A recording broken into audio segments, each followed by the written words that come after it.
দক্ষিণাঞ্চলের প্রখ্যাত জননেতা স্বর্গীয় বাবু সুনীল কুমার গুপ্তের স্মরণ সভায় আমরা আজকে মিলিত হয়েছি। এই সভার সম্মানিত সভাপতি বাংলাদেশ জাতীয়তাবাদী দলের মাননীয় চেয়ারম্যানের উপদেষ্টা এবং মাননীয় প্রধানমন্ত্রীর বিশেষ সহকারী অবসরপ্রাপ্ত সাবেক সচিব জনাব বিজন সরকার, তার সভাপতিত্বে আমরা এখানে সবাই উপস্থিত হয়েছি। আমাদের এই ঢাকা দক্ষিণের সিটি কর্পোরেশনের প্রশাসক, আমাদের নেতা মাননীয় চেয়ারম্যানের উপদেষ্টা জনাব আব্দুল সালাম ভাই এখানে উপস্থিত আছেন, আমাদের নেতা নান্নু ভাই উপস্থিত আছেন, আমরা যারা একটু সিনিয়র, তপনদা আছেন এখানে, আমরা যারা একটু সিনিয়র, আমাদের সবারই সুনীলদার সঙ্গে কম বেশি রাজনীতি করার সুযোগ হয়েছে, তাকে কাছের থেকে দেখার সুযোগ হয়েছে।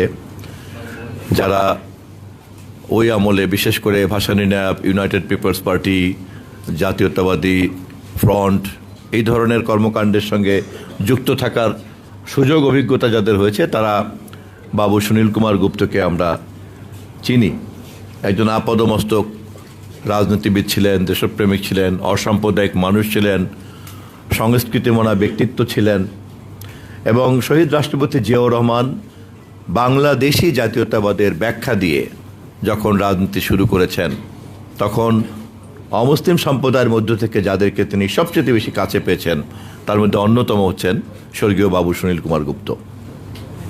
বাবু রসরাজ মণ্ডল, কার্তিকচন্দ্র ঠাকুরের মতো ব্যক্তিরাও তখন শহীদ জিয়াউর রহমানের পাশে দাঁড়ানোর কারণে তৎকালীন সময়কার আওয়ামী লীগের তথাকথিত ধর্মনিরপেক্ষতার রাজনীতির বিপরীতে বাংলাদেশ জাতীয়তাবাদী দলের বাংলাদেশি জাতীয়তাবাদ, এটা যে একটা বহুত্ববাদের প্রতিফলন, তার সুস্পষ্ট প্রমাণ হচ্ছে বাবু সুনীল কুমার গুপ্তদের মতো লোকজন শহীদ জিয়ার পাশে ছিলেন। আমরা বাঙালি অবাঙালি, বাঙালি পাহাড়ি এই বিভাজনের অবসান ঘটিয়েছিলাম বাংলাদেশি জাতীয়তাবাদের রাজনীতি করে। তেমনি ধর্মের ভিত্তিতে যে ভাগাভাগি, অন্যান্য যে কোনো ধরনের বিভাজন, বর্ণ, লিঙ্গ, ভাষা, সব ধরনের বিভাজনের আমরা বিপরীতে। বাংলাদেশি জাতীয়তাবাদ কথাটা বলার মধ্য দিয়েই একটা বহুত্ববাদী রাজনীতির কথা আমরা বলেছি, একটা বহু চিন্তার বৈচিত্র্যের কথা আমরা বলেছি এবং বর্তমান সভ্যতার জন্য এটা একটা বড় চ্যালেঞ্জ। যারা যারা এই বৈচিত্র্যকে স্বীকার করতে চায় না, তারাই সমাজে এক ধরনের বিশৃঙ্খলা তৈরি করতে চায়। যেই সমাজ বৈচিত্র্যকে মেনে নিয়ে ধারণ করে এটাকে একটা সম্পদ হিসেবে গ্রহণ করে, সেই সমাজ এবং রাষ্ট্র অনেক বেশি সভ্য এবং এগিয়ে যায়। মার্কিন যুক্তরাষ্ট্রের উন্নতির আজকে যতগুলি কারণ, তার মধ্যে সবচেয়ে বড় কারণ পৃথিবীতে সবচেয়ে বড় ইমিগ্রেন্টদের রাষ্ট্র। এত ভাষা, এত ধর্ম, এত রং, এত বর্ণ, এত জগৎ, এত সংস্কৃতির সংমিশ্রণ ঘটেছে মার্কিন যুক্তরাষ্ট্রের রাষ্ট্রীয় কাঠামোর মধ্যে এবং এই সকল বৈচিত্র্যকে ধারণ করে চলতে পারার কারণেই কিন্তু আজকে তারা একটা উন্নতির শিখরে উপস্থিত হয়েছে। স্বর্গীয় বাবু সুনীল কুমার গুপ্তকে স্মরণ করতে দাঁড়িয়ে আজকের এমন সময় কথা বলছি যখন গতকালকেও আমি পার্লামেন্টে মহামান্য রাষ্ট্রপতির বক্তব্যের উপরে ধন্যবাদ প্রস্তাব দিতে গিয়ে আলোচনা করেছি কম বেশি, যারা আপনারা গণমাধ্যমে দেখেছেন। আমি মনে করি সে বিষয়টা এখানেও প্রাসঙ্গিক। আমাদের বিরোধী দল 11 দলীয় জোটের নেতা, বিশেষ করে জামায়াতে ইসলামী বাংলাদেশ, তারা গতকালকেও বক্তৃতায় বলেছেন শরিয়া আইন কায়েম করবেন, অথচ গত 14ই জানুয়ারি জামায়াতে ইসলামের কেন্দ্রীয় কার্যালয়ে যখন খ্রিস্টান সম্প্রদায়ের একটি প্রতিনিধি দল দেখা করতে গিয়েছিল, সেখানে স্পষ্টভাবেই জামায়াতের আমির ডক্টর শফিকুর রহমান, আজকের বিরোধী দলীয় নেতা, তিনি বলেছেন যে তারা শরিয়া আইন রাখবেন না, দেশের প্রচলিত সংবিধান আইন অনুযায়ী তারা ক্ষমতায় গেলে দেশ পরিচালনা করবেন। আমি কোনো মন্তব্য করতে চাই না, উপস্থিত গণমাধ্যমে যারা এখানে আছেন, আমি তাদের মাধ্যমে জানতে চাই কোনটি তাদের অবস্থান। আমি কোনো মন্তব্য করতে চাই না। আমি শুধু জানতে চাই তারা কি দেশের প্রচলিত সাংবিধানিক আইনকে মেনে শাসন ক্ষমতা পাওয়ার চেষ্টা করছেন, নাকি তারা শরিয়া আইন প্রতিষ্ঠা করার প্রতিশ্রুতি দিয়ে বা প্রতিজ্ঞা নিয়ে রাজনৈতিক সাংবিধানিক এবং সংসদীয় তৎপরতা চালাচ্ছেন। আমার কোনো মন্তব্য নাই, আমি শুধু এই প্রশ্নটা রেখে দিলাম। তবে এটা খুব পরিষ্কার একটা শুভ লক্ষণ। আমরা লক্ষ্য করেছি যে এবারের নির্বাচনে 2 জন অমুসলিম সম্প্রদায়কে তারা মনোনয়ন দিয়েছেন। আমরা জামায়াত ইসলামের জন্মের লগ্ন থেকেই আমরা খেয়াল করেছি যে তারা ধীরে ধীরে অনেক পরিবর্তন এনেছেন। জন্মলগ্নে মওদুদী সাহেব যেটা বলেছিলেন ইসলামী সংবিধান তৈরি করতে হবে, এবং যে কারণে পাকিস্তান জন্মেরও তারা বিরোধিতা করেছিলেন। মুসলিম লীগের নেতৃত্বে পাকিস্তানের এই সংগ্রামকে তারা একটা প্রকৃত আদর্শভিত্তিক আন্দোলন মনে করেন নাই বলেই পাকিস্তান আন্দোলনের বিরোধিতা করেছিলেন।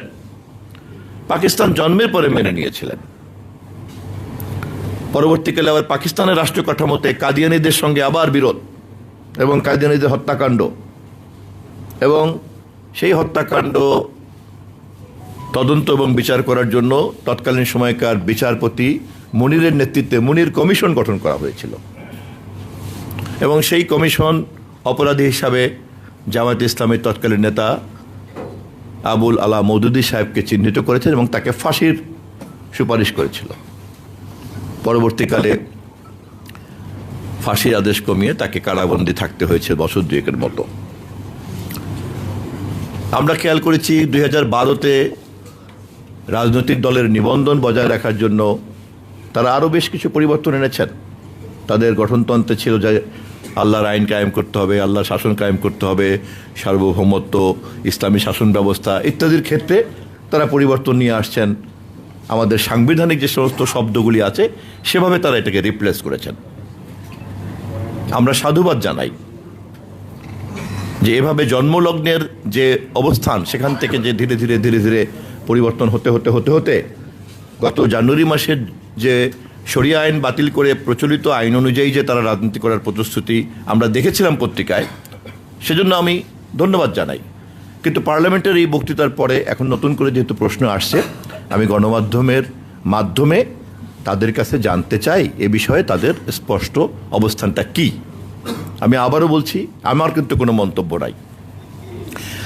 বাবু সুনীল কুমার গুপ্তের স্মরণ সভায় দাঁড়িয়ে কথাটা বলছি এই কারণে যে বাংলাদেশ জাতীয়তাবাদী দল তার রাজনীতিতে ধর্মীয় মূল্যবোধের কথা বলে, এবং তার যে কোনো ধর্মের মধ্যেই কিন্তু একটি মূল্যবোধ কাজ করে।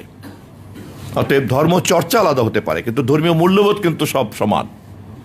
কোনো ধর্মেই কিন্তু পাপের পক্ষে কথা বলে না বা পুণ্যের বিরুদ্ধে কথা বলে না। এটাই হচ্ছে ধর্মীয় মূল্যবোধ, যা সকল ধর্মের মধ্যেই বিরাজ করে। কিন্তু ধর্ম চর্চা, আচার আচরণ, রীতি প্রথা, এই নর্মস, এগুলি হয়তো নানানভাবে আমরা করতে পারি। একটা রাষ্ট্র এবং সমাজের দায়িত্ব হচ্ছে সকল ধর্মের মধ্যে ধর্মীয় মূল্যবোধের এই সারবস্তুকে ঐক্যবদ্ধভাবে তুলে ধরা। যে যার আচরণ চর্চা তার মতো করে করবেন, কিন্তু মূল্যবোধ আমরা সবাই মিলে চর্চা করব।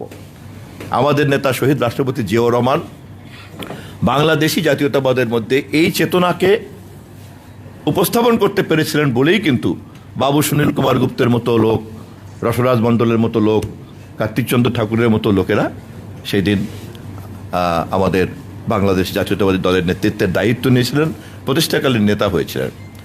আমি আজকের প্রেক্ষিতে বাবু সুনীল কুমার গুপ্তকে সেই কনটেক্সটে বিনয়ের সঙ্গে স্মরণ করে তার প্রতি শ্রদ্ধা জানিয়ে তার আত্মার স্বর্গ অবস্থান কামনা করে আমার বক্তব্য শেষ করছি। ধন্যবাদ সবাইকে।